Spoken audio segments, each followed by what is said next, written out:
Hey everyone, Admiral Seabass here for July 1939 Commonwealth and Netherlands turn.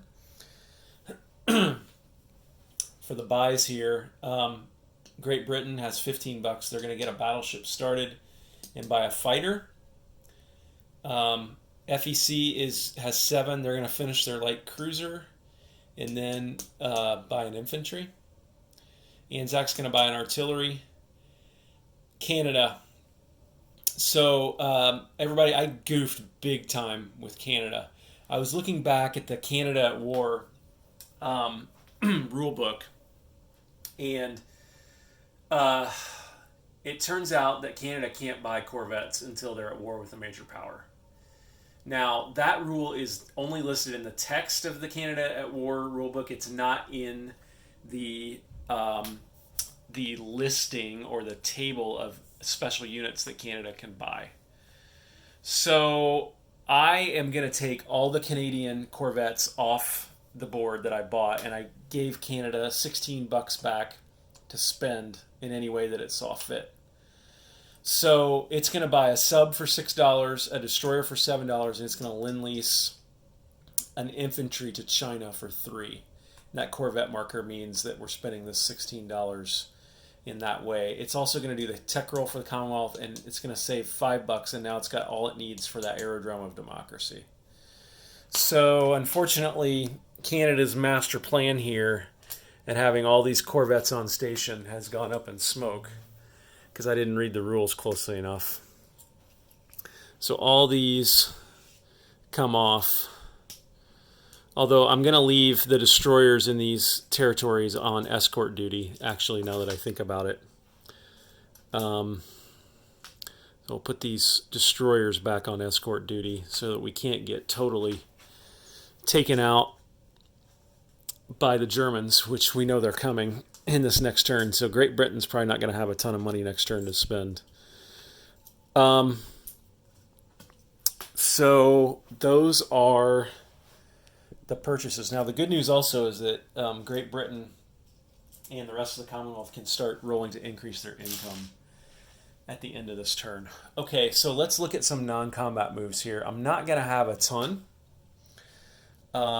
We are going to scoop this guy up here and go 1, drop him off in Cairo, and then move him back 2 and 3. Back down to there. I think I can unload, drop off, and move all in one turn. If I can't do that, let me know. And then, let's see. I don't think I have a ton of other combat moves. I am going to move one of these transports. Let me think about this. Do I want to do that? No, I don't want to move one of those transports right now, so I'll keep everything there the way it is. Let's go over here. And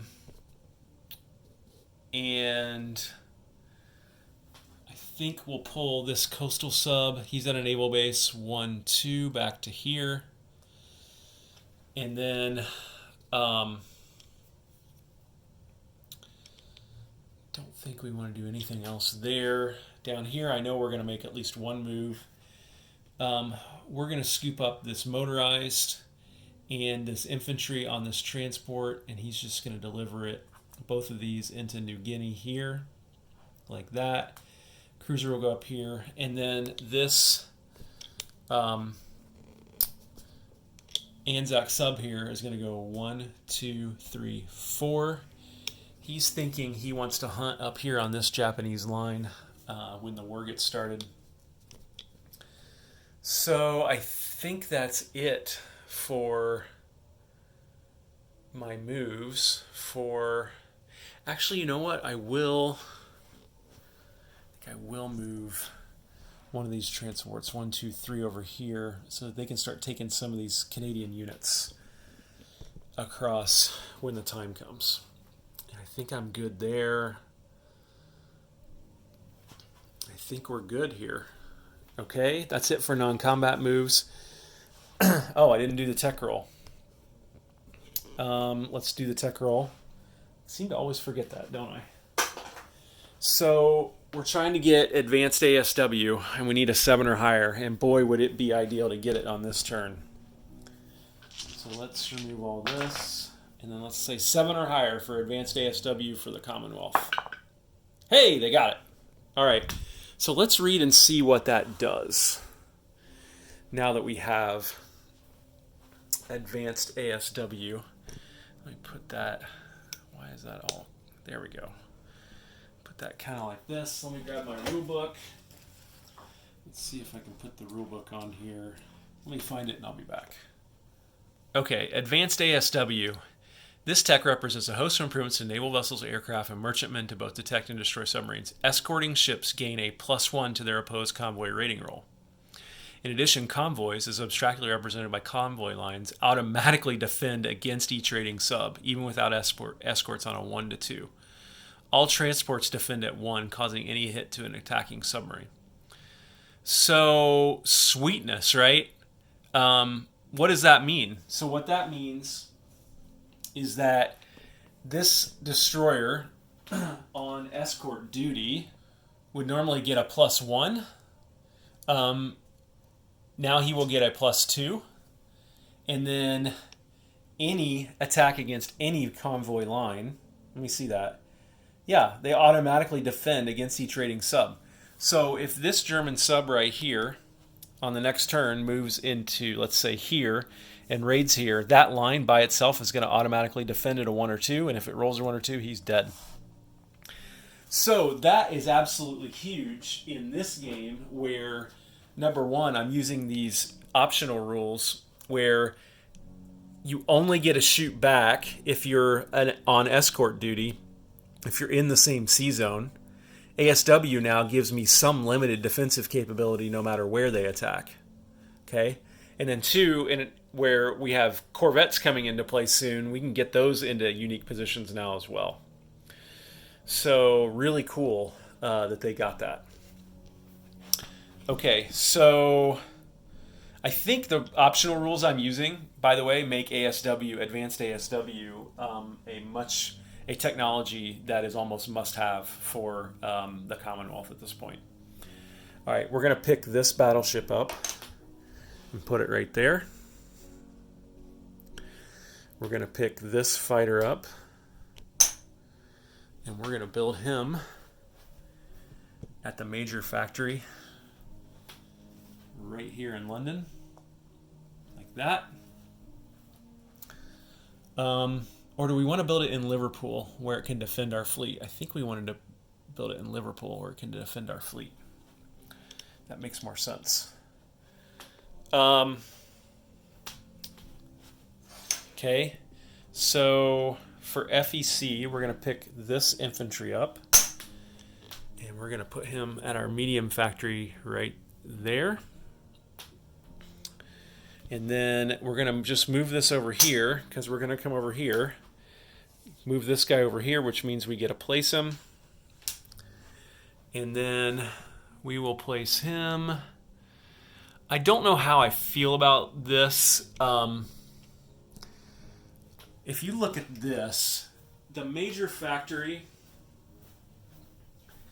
here in Calcutta is not connected by rail line to this naval base. So I think technically I should build him here. And also not connected to this naval base, by the way. So I think technically he should be built there. So I will do that. Can always move him over. The Anzac artillery will be placed at the medium factory here in Sydney. Like that. And then we've got a major factory in Canada where I can put connected to a naval base where I can pick this sub and this destroyer up, which will, I know I don't have the corvettes now, which I thought was a nice little plan, which was against the rules. But at least now we have another sub and a destroyer here, which, by the way, I can't put that destroyer on escort duty yet, but he will go on escort duty eventually.